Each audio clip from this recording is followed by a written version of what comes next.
तीसरा एक्शनेबल क्या है आपके लिए आज? General insurance.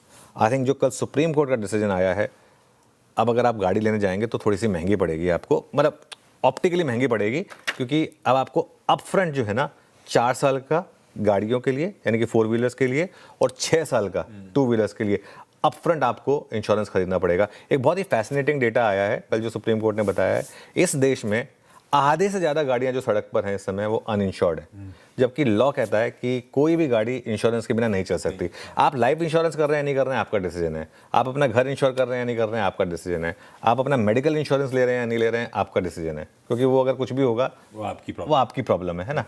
गाड़ी आप सड़क पर लेकर आते हैं तो वो सिर्फ आपकी प्रॉब्लम नहीं होती है, वो आप बाकी लोगों की जान को भी रिस्क पे डालते हैं। इसके लिए थर्ड पार्टी इंश्योरेंस मैंडेटरी होती है, ये लॉ है, लेकिन अभी भी इस देश में आधे से ज़्यादा गाड़ियाँ विदाउट इंश्योरेंस चल रही है। खरीदते समय आप भर दो, तो इसके लिए खरीदते समय कर दिया सीधा 6 साल के लिए 2 व्हीलर इंश्योर करना है, 4 साल के लिए स्कोप ही नहीं छोड़ा, आपको करनी है 4 साल के लिए। हाँ, 4 साल के बाद क्या होगा ये भी इंटरेस्टिंग है, लेकिन ये एक इंपॉर्टेंट तो आदमी लग रहा है आईसीआईसीआई, लॉम्बार्ड, गो डिजिट और भी जो बाकी वो oriental, I think new India, सारे के सारे जो भी लिस्टेड हैं, ये सारे के सारे जो हैं ये मुझे लग रहा है कि थोड़ा सा आज फोकस में रहने वाले हैं।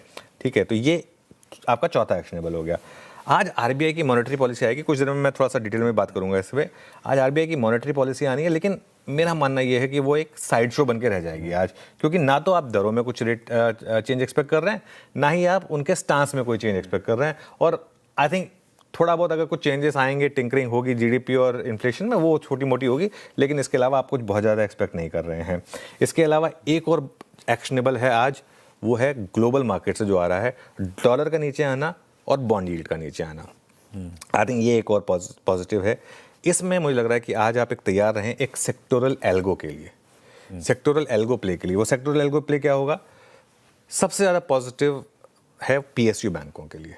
निफ्टी पीएसयू बैंक रखिएगा एक बार, और निफ्टी पीएसयू बैंक काफ़ी करेक्ट हुआ है और काफ़ी एक पिछले एक हफ्ते का चार्ट रखेंगे, एक रेजिलियंस दिखाने की कोशिश कर रहा है, लोअर लेवल से थोड़ा सा रिकवरी की कोशिश कर रहा है।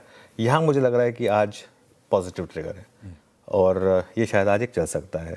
मेटल्स एक और एल्गो पॉजिटिव है, आज मेटल पे फोकस कर सकते हैं आप, क्योंकि डॉलर इंडेक्स का नीचे आना ये मेटल्स के लिए पॉजिटिव माना जाता है और मेटल इंडेक्स में भी काफ़ी अच्छी स्ट्रेंथ है पिछले कुछ दिनों में। आज चार्ट जीपीटी में भी हम मेटल्स ही ले रहे हैं, तो ये एक और आपके लिए एक्शनेबल हो गया। ठीक है, कितने 6 एक्शनेबल हो गए। एक और कॉस्पी का ऊपर आना, कच्चे तेल का नीचे आना और डॉलर का गिरना, ये कॉम्बिनेशन, 3 चीज़ों का कॉम्बिनेशन। कॉस्पी 3.25% ऊपर है, कच्चा तेल नीचे आया है और डॉलर इंडेक्स नीचे आया, तो थोड़ा रुपये में भी स्ट्रेंथ होगी। ये आईटी के लिए थोड़ा सा नेगेटिव है। ठीक है, अब ओवरऑल मार्केट में गैप अप हो रहा है, तो आईटी में भी हो सकता है कि गैप अप हो।